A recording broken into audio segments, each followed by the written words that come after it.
Alright, so okay, yeah. So yeah, how'd you find yourself like as part of music, becoming a artist? As far as becoming an artist, it was a long process, tedious process. I had many different names, stage names, trial and error. I had to see what worked. I wanted to sell myself as a brand, but I really became an artist back in 2008. Yeah, 2008.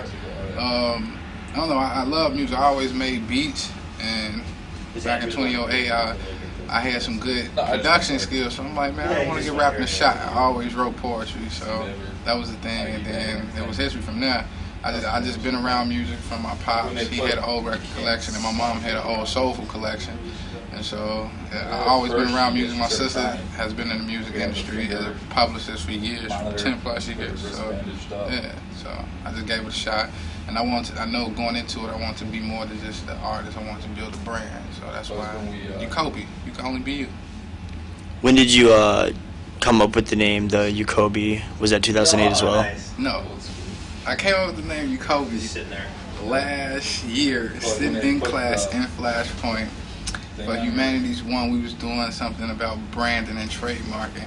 And you know, the night before, I was trying to figure out a name for myself. So my original name was Kid Sincere. Then my next name... It's kind of cool, though. My next name was Preach. And then I'm like, you know what, I'm just going to leave it as simply PJ. And I'm like, nah, I need to sell something. So my sister, she was like, you're going to find a name that fits you. You can only be you. You're going to find a name that fits you, and you're going to know it. And then the next day in class, so I was trying to think of a trademark, something that incorporates my favorite stuff. Favorite player is Kobe Bryant, you feel me? So when I thought about what my sister had said, you can only be you, it's going to fit you. So I'm like, you can only be you. And then I'm like, Kobe is my favorite player. So I took the acronyms, the words off each thing, and then UCOBY, you can only be you. Perfect. I told my white friend as soon as I met him, like, yo, I came up with my stage name. He like, UCOBY, I like that. Yeah, I like that. I'm like, yeah, wrong. What would you say? What's like some of your, I guess, musically? What are some like influence, and then non-musically as well? Man, like from life. Musically, wow. Or lyrically, musically or lyrically, like artist-wise, like who's like someone that's been like all-time inspiration to you, and who's somebody that's like more of a, like you're listening to a lot now, right now. All-time inspiration would have to be Curtis Mayfield, Sam Cooke, Nirvana. I was a big Nirvana fan. Nas is my favorite rapper. Definitely Nas. Nas, Jay-Z, Kanye, and you know, Method Man. I definitely one of my favorite rappers. And Andre 3000. Those five right there really helped shape me as an artist. So yeah, I got into producing because I love Kanye. So yeah, that's what really made me get more into producing. And as far as life, just where I grew up. And my mom, my pops, and my brother, you know, they really been influential to me as an artist. So, and just my surroundings, my neighborhood, definitely spark a lot of influence. You know, just trying to get out and do better. So, yeah, definitely. Yeah, you can see that like in the lyrics too. It's real like I guess I'd say like progressive and like positive. Yeah, because man, I came from a kind of trashy background, so you know, it's all about progress right now. And I say, as of last year, I really wasn't as serious with music until some misfortunate accident happened to me, and I got like staples to prove Oh shit. Yeah. What was that a result from? Oh man, I got robbed from some street nonsense. Yeah, I remember that. That's right when I met you. You were telling me it just happened. Happened in Humboldt, didn't it? No. Happened like down the street from my house. Oh yeah. Like happened on my way to the train I catch to this day to come to school. But you know, that what made me get focused. It made me calm down and humble myself. So yeah, I really put the drive back into me.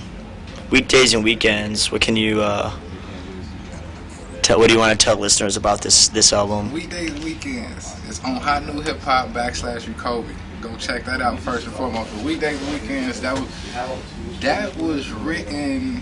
No one knows this except for like 3 people: the engineer and my little brother, who's my producer as well. That mixtape was written in a month. A whole, like, written, mixed, and mastered in 1 month and put out the very next month. Like, It's crazy. It's fucking crazy. I had gave myself a time thing to a time schedule or a deadline to produce the album and have it done by December 14th. And this was back in like late August. So I'm like, okay, I can definitely do that.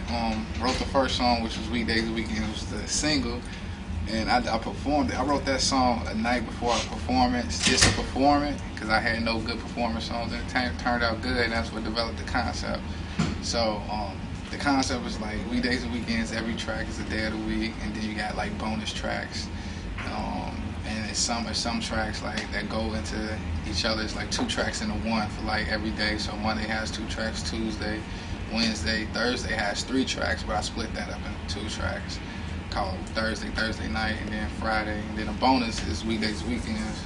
But yeah, I was going through a lot of stuff doing that process of writing. I realized like I got kicked out the house and was like got kicked out of school, so it was like a lot of stuff going on, and I didn't have time to dedicate to my music, but I was still mentally keeping notes, you know, and just drawing from inspiration. So like November 1st, it was after Halloween, I met my guy's studio, and I'm like, man, I got to December 14th to write a whole album. I only had 1 song done. So it was kind of crazy, because I'm like, man, I'm finna knock this out, and I'm finna put my all into it.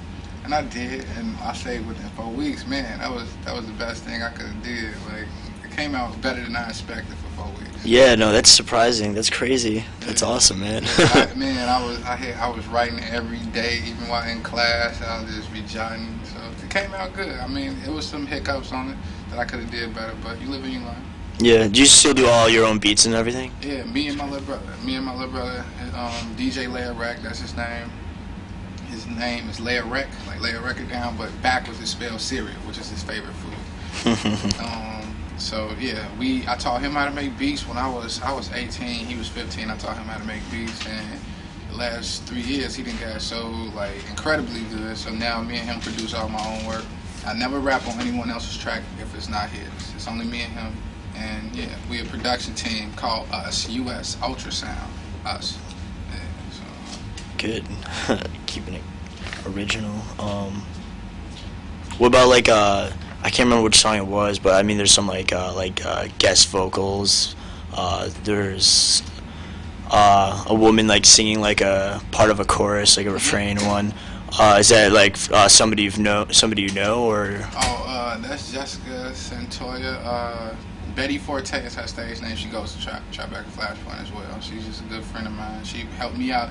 And also on that track is Ave, A-V-E, Av Harris. He goes to Tribeca as well. I figured I needed to switch up the verse, the mixtape a little bit. And I only had two features.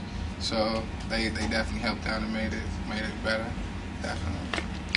What's some of your like favorite or most memorable moments in your musical career? Most memorable moments. I have 2, and one is recent. I'll start with the earlier one. This is when I just started rapping. This was back in '09, late '09, early 2010. And this big house producer named Ron Carroll. He's extremely big. Does shows in UK and things like that. He brought me to the studio, and I wasn't there to record. I was just there to be a tag along, you know. And my sister's like, yeah, he raps, and like he put me on spot in front of everyone in the studio to record, like right then and there. Put me on spot, like man, it was like at least 20 people in the studio, and of course the rap sucked, like it completely sucked, like it's nerve-wracking. Man, talking about a heartbreaker. I'm talking, it sucked. I did terrible. I know people was like, man, this dude is weak as hell. So that was my most memorable, and that's what helped me try to get better, because I'm like, man, this is not gonna happen. I'm not gonna embarrass myself again. And the second one would be just like I say a month ago, about a month and a half ago, did a show opening up for Raekwon, and I was like the act before Raekwon, and I gave a great show to the point. I never say I give great shows, and I knew at that moment when I stepped off stage it was a great show on my part.